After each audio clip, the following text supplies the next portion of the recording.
Hola amigos y bienvenidos a un nuevo vídeo del canal de Llega Experimentos. Si quieres saber cómo he conseguido esta explosión de este condensador electrolítico, quédate porque el vídeo comienza ya.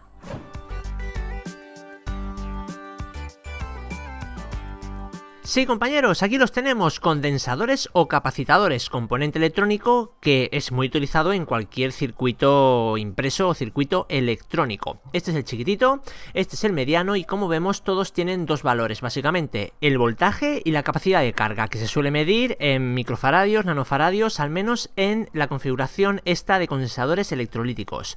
Bueno, ¿qué tenemos que saber más de estos componentes? Que tienen polaridad. Esa franja indica la patilla que es el negativo, por lo tanto esa sería el positivo, y también vemos que la patita larga es el positivo y la corta es el negativo. Bueno, ¿por qué es tan importante y está tan indicado su polaridad? Porque si los pones a la inversa sucede lo que vamos a ver. Para ello vamos a usar una fuente de alimentación de 24 voltios, 5 amperios y un par de pinzas de cocodrilo, y bueno, simplemente dándole al interruptor debería suceder lo que hemos visto al principio del vídeo, que explote. Los ponemos a la inversa, o sea, negativo con positivo y positivo con negativo, y veremos el efecto que ocasiona en cuestión de un par de segundos.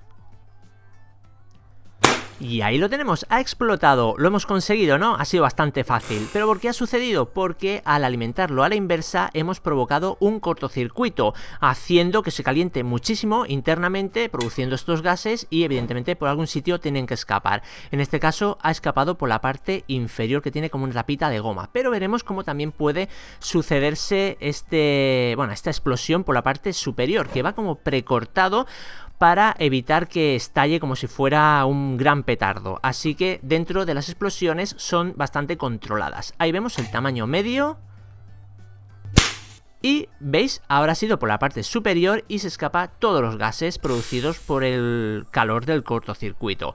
Estos gases tengo que decir que son tóxicos, por lo tanto esto hay que hacerlo en un sitio aireado y no en una habitación cerrada. Y evidentemente esperar un ratito para que se enfríe el condensador, porque se pone muy caliente. Y ahí vemos por la parte donde ha estallado, por la parte superior. Pero bueno, ¿qué pasa si seguimos aumentando el tamaño del condensador?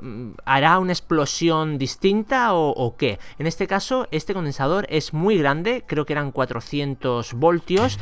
Y mi sorpresa, creía que iba a explotar, pero no. Después de un minuto más o menos, vemos que no explota. ¿Por qué? He buscado información el por qué ha sucedido esto. Pese a estar en inversa, no ha explotado, y creo que es porque al tener un voltaje de carga tan alto, de 400 voltios, tardaría mucho rato, o sea, varios minutos, en alcanzar la temperatura suficiente como para que explotara. Pero bueno, no tenía tanto tiempo, así que he decidido bajar un poquito el voltaje. En este caso son 50 voltios y bueno, es un poquito más pequeño, pero bueno, es más grande que los anteriores que han explotado. Y a ver qué sucede con este. Alimentamos y ahí tenemos nuestra pequeña explosión. Bueno, realmente no ha sido pequeña, ha sido muy rápida. Y de hecho va a ser una explosión en dos fases. La primera ha sido el estallido y la segunda es la evaporación del líquido interno, que es como una especie de resina, algo así como resbaladizo. Lo que hemos visto es que sucede cuando pones a la inversa estos condensadores. Pero bueno, hay otra manera de hacerlos explotar, que es dándoles más tensión de la que pueden soportar. Por ejemplo, esta era de 50 voltios. ¿Qué pasaría si lo alimentamos con 100 voltios? Bueno, pues teóricamente su explosión es mucho mayor, pero eso lo veremos en un siguiente vídeo. Si te ha gustado pues déjame un gran like, deja en los comentarios qué quieres que enfrente a la electricidad y yo lo traeré al canal de Llega Experimentos. Nos vemos la semana que viene, hasta luego compañeros, chao chao.